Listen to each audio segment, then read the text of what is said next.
Asinibingelele bazalwane, sibingelele bogogo nomkhulu, baba nomama. Sibingelele bosisi nabobhuti egameni elihle lenkosi uJesu. Sibingelela nceke kaNkulunkulu endaweni zonke la nikhona. Siyambonga uNkulunkulu ekseni.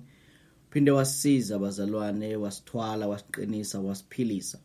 Sibona nje hamba nathi, sibona esidlulisa la singakwazi kuyidlulela khona bazalwane. Sibonga uNkulunkulu osisize kuze kube manje. Uma sibheke emuva bazalwane sesikunyanga ka8 siku August bazalwane, from ngoMarch kuhlasela isifo sibona into ezibhlungu ezenzakalayo, kodwa sibonga uNkulunkulu ukuthi sasigcinile kuze kube manje. Kungako siyamkweleda bazalwane, ingako fanele uyibuze empilweni yakho, uyibuze ukuthi ngingambonga ngani, ngingamenzelani uNkulunkulu ngenxa izinto already asezenzile for your life. So siyabonga ke bazalwane namhlanje. Sibonga nje ukuhlangana ekseni, sibonga nje ukusizwa uye. Sizophuthuma ke siyofunda izwi lenkosi. Ngiyakhohlwa ukuthi silapha encwadini yabase Efesu. Silapha ku-Ephesians chapter 6 from verse number 10. Kula sikhona bazalwane, sifunda lapho from verse number 10. Sikade sibona la izwi lenkosi likhuluma indaba yokuthi ke uPaul athi hlomani zonke izikhala. Ake sifunde. Kuthiwa la, finally my brethren, be strong in the Lord and in the power of his might. Put on the whole armor of God, that you may be able to stand against the wiles of the devil. For we do not wrestle against flesh and blood, but against the principalities, powers, and against the principalities, and against powers, and against rulers of this darkness of this age, and against spiritual host of wickedness. So impi isemkhathini. Ake sithandaze. Siyakubonga baba ekseni ukuthi usiphe ithuba lokuthi siphinde sizwe izwi lakho, silifunde libe imbewu engabhubhi. Uthe wena njengengane esanda ukuzalwa silangazelela ubisi lukamoya olingenakonakala ukuba sikhule ngalo kube ukusindiswa. Siyabonga ke namhlanje sisuthise ke ngalo egameni lika Jesu. Amen. So ke sikade sigcine sibheka labazalwane ukuthi what are the schemes, what are the ways, what are these strategies the devil uses. Kade sibonile la ukuthi the enemy, the devil, has the power to tempt us. He has the power to accuse. He has the power to persecute us. And now kade sabuka ama temptation ke ukuthi lapha elingweni uma ezokulinga uvela kanjani. Sibonile ukuthi ilingo zingena ngokuya ngokuthi umuntu, what are your desires. So ilingo zivela ngokuthi umuntu yini into ayilangazelelayo yena enhlizweni yakhe. Sibonile ilingo zivele futhi nangabantu, abantu. Satan uyakwazi ukusebenzisa abantu, and sibonile futhi ukuthi naye uyakwazi nje ukuthi attack yena himself, attack. Sabona futhi ukuthi ke even the world, he uses the system of this world to tempt us. So namhlanje ake sibuka indaba la ukuthi what are the attractions that lead to temptation. What are the attractions? Because uma kuthiwa umuntu uyalingeka bazalwane, isilingo sifana ne-advert, sifana ne-advert. Isilingo siqala uma kunento umuntu ahaliselwa ngayo. So what are the adverts? So zintathu izinto engifisa nje ukuthi sizibuke masinyane njena, ngikholwa ukuthi futhi ke uzosheshe uyibambe. Okokuqala, the attraction that the enemy will use to tempt you is money. The love of money. You see, imali iyasetshenziswa ukuthi ibe isilingo ebantwini. And number 2, it's lust, it's lust. And number 3 is pride. So lezi zinto ezintathu bazalwane, lezi zinto ezintathu lezi ziyasebenza kakhulu uma kufika endabeni yama temptation. So ingakho kufanele uma uzazi lezi zinto uyakwazi ke manje ukuthi amehlo akho avuleke, usheshe ubone ukuthi ngathi ngiyalingeka ke manje. So ake sibuke le ndaba ke imali bazalwane. So funda nje iverse libe linye lapho bese ke siqhubekela kokunye. Kuthiwa la u1 Timothy chapter number 6 verse number 9 and 10 kuthiwa ke but those who desire to be rich, uyabona ke, those who desire to, yakhumbula ukuthi sikhuluma indaba ethi umuntu uma ulingwa because of his own desires, so la kuthiwa those who desire to be rich, they fall into temptation and a snare, yabo. So those who desire to be rich, they fall into temptation and a snare, and into many foolish and harmful lusts, which draw men in destruction and perdition, yabo. So kusho ukuthi ngamanye amazwi umuntu nje ohlala ehlupha nje afuna ukuba rich, ulwa ngayo yonke indlela ukuthi ufuna ukuba rich, ufuna ukuba nemali eningi, lo muntu loyo uwele ilingweni eziningi, ilingo and izinto ezimlimazayo, lize lithi foolish and harmful lusts, which draw men into destruction. So impilo yalabantu abanjalo ayipheli kamnandi. Kuthiwa for the love of money, you see, imali bazalwane yona ngokwayo akusona isono, kodwa the love of money is a root of all kinds of evil.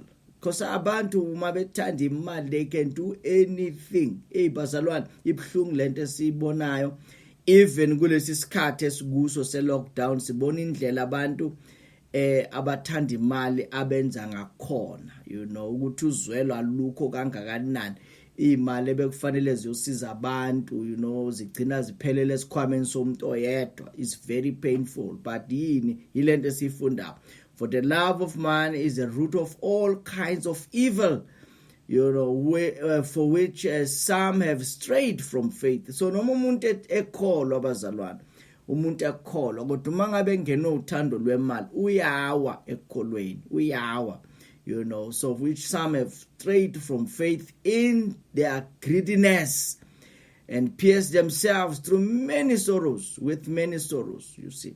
So ke iziningi izinto umuntu awela kuzo zimsuse ekholweni. So kufanele uyazi lento ukuthi uma nje uthi uthanda uNkulunkulu, you must be careful ukuthi uthando lwemali lungakubambi, ngoba uma lungakubamba uthando lwemali, ube ne desire to be rich, so uvula umnyango wama temptations. Ziningi izinto ezokulimaza ke manje because uvule nje umnyango ukuthi you desire to be rich, ingako khona kule chapter le uPaul athi umuntu akaneliswe ilokho anakho, athi uPaul umuntu akaneliswe ilokho anakho, athi ngoba sizanga nalutho, we brought nothing into this world, and certainly Lord we cannot take nothing out, you see. So azanga nalutho, wonke umuntu laweze ngaphethe lutho bazalwane emhlabeni,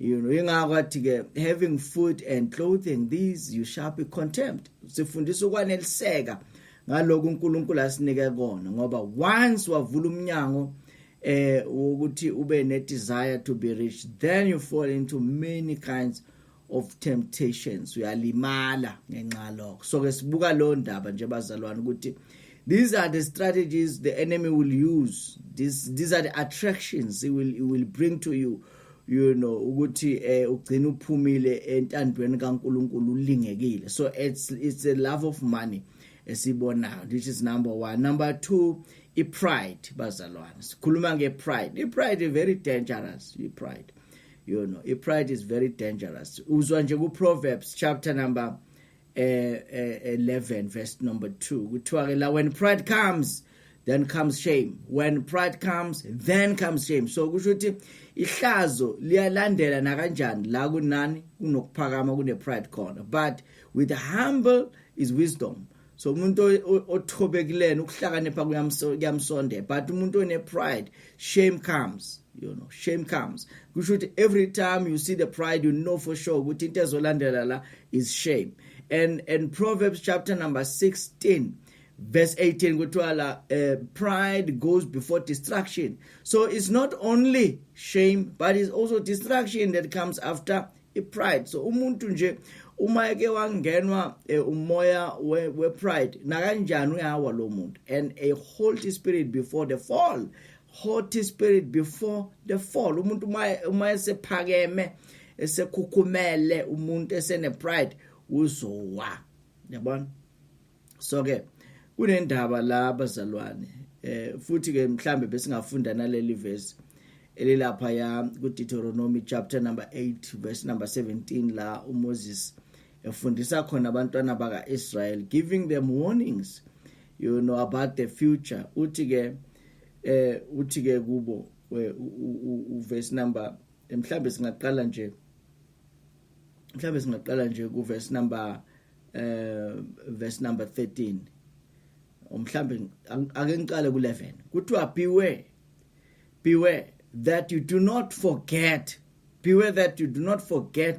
the Lord your God by not keeping his commandments, his judgments, and his statutes, which I command you today, lest when you have eaten and are full, ukuze kuthi la senidlile senisuthi, and have built beautiful houses and dwelt in them, and when your herds and your flocks multiply, and your silver and your gold are multiplied, and all that you have is multiplied. Uyabona? So uNkulunkulu uMoses uyabafundisa ukuthi uma ngabe senibusisekile, yonke into seyiningi, seniku abundance njoba kwamanje basese ku state of lack, basadla nje imane ehlane, kodwa ke ngeke kuhlale kunjalo.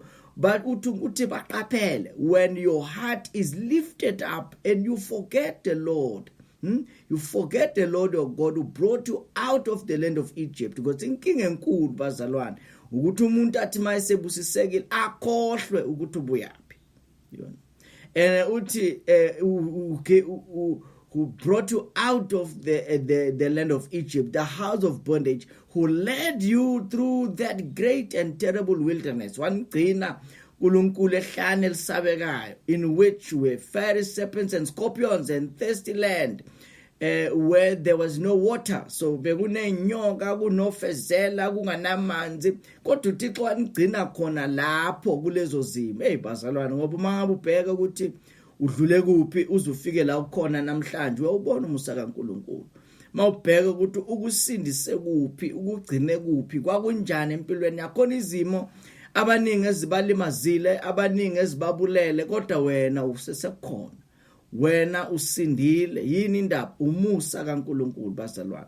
Kuthiwa who fed you in the wilderness with manna, for which your fathers did not know, that he might humble you and that he might test you to do you good in the end. So uNkulunkulu wayekade ebatesta ukuze egcineni abaphatheka. Then you say in your heart, nayo indaba uqaphele ukuthi ungabe uthi enhlizweni yakho ngesikhathi izinto sehamba kahle, so ukhohliwe, you know, izinto sehamba kahle. Then you say in your heart, my power and my might,